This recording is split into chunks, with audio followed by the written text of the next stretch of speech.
ये कहानी एक छोटे से गांव की है। एक ऐसा गांव जहां जिंदगी बहुत सरल थी। लोग सुबह सूरज निकलते ही अपने काम पर निकल जाते, खेतों में मेहनत करते और शाम होते ही घर लौट आते। गांव के लोगों के बीच इतना प्यार और अपनापन था कि कोई भी अकेला महसूस नहीं करता था। किसी के घर में दुख होता तो पूरा गांव उसके साथ खड़ा होता, और अगर खुशी होती तो सब मिलकर उसे मनाते। लेकिन इस शांत और प्यारे से गांव के पास ही एक घना जंगल था। एक ऐसा जंगल जिसके बारे में दिन के समय तो लोग ज्यादा बात नहीं करते थे, लेकिन रात होते ही उसका नाम लेना भी पसंद नहीं करते थे। गांव के बुजुर्ग हमेशा बच्चों को समझाते थे, शाम के बाद उस तरफ मत जाना, वहां कुछ ठीक नहीं है। लगातार एक हफ्ते से गांव में इतनी तेज बारिश हो रही थी कि लोगों को लगने लगा था जैसे आसमान फट गया हो। दिन हो या रात, बस बारिश की आवाज, छत पर गिरती बूंदें, जमीन पर बिखरता पानी और बीच बीच में बिजली की तेज चमक। आसमान में काले भारी बादल छाए हुए थे। कभी अचानक जोर से गरजते और फिर एक चमक के साथ पूरा गांव एक पल के लिए रोशनी में दिखाई देता।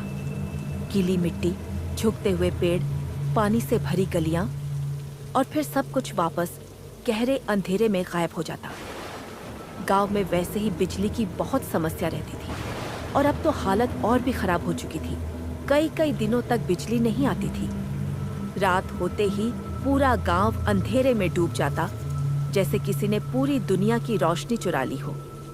लोग अपने घरों में छोटी सी ढिबरी या मोमबत्ती जलाकर बैठ जाते। उन्हीं छोटी छोटी रोशनियों के सहारे वे अपनी रात गुजारते। बाहर तेज हवा चलती, खिड़कियां हिलती, दरवाजे चीखते, और हर छोटी सी आवाज दिल में एक अजीब सा डर पैदा कर देती। लेकिन इस अंधेरे, इस लगातार बारिश और इस खौफनाक माहौल के बीच भी एक जगह ऐसी थी जहां हमेशा रोशनी रहती थी, जहां हंसी की आवाज गूंजती रहती थी, जहां लोग कुछ देर के लिए अपनी परेशानियां और डर भूल जाते थे। और वह जगह थी राजू की चाय की टपरी। एक छोटी सी टपरी, लेकिन पूरे गांव के लिए किसी अड्डे से कम नहीं थी।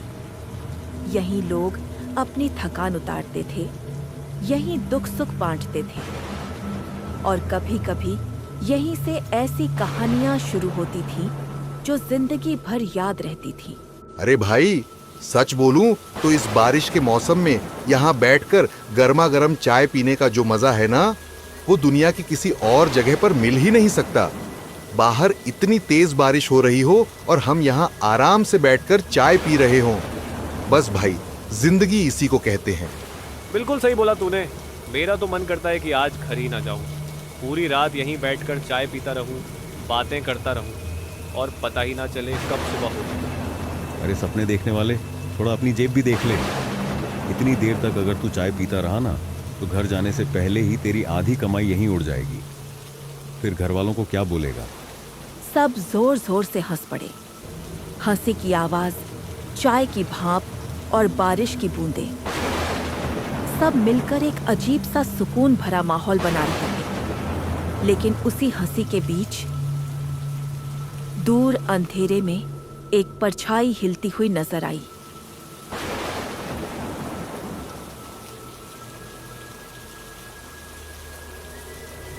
जरा उधर देखो, कोई आ रहा है शायद। रुक, अरे हाँ, वो तो राजेंद्र काका लग रहे हैं। राजेंद्र काका, गांव के सबसे बुजुर्ग और सबसे ज्यादा अनुभवी आदमी।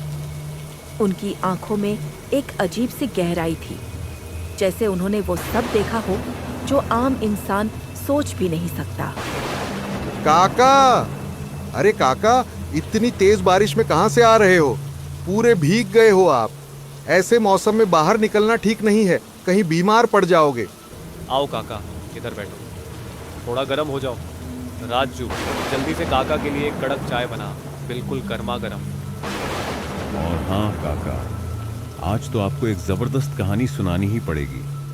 ऐसा मौसम, इतनी अंधेरी रात, बिना डरावनी कहानी के मजा ही नहीं आएगा।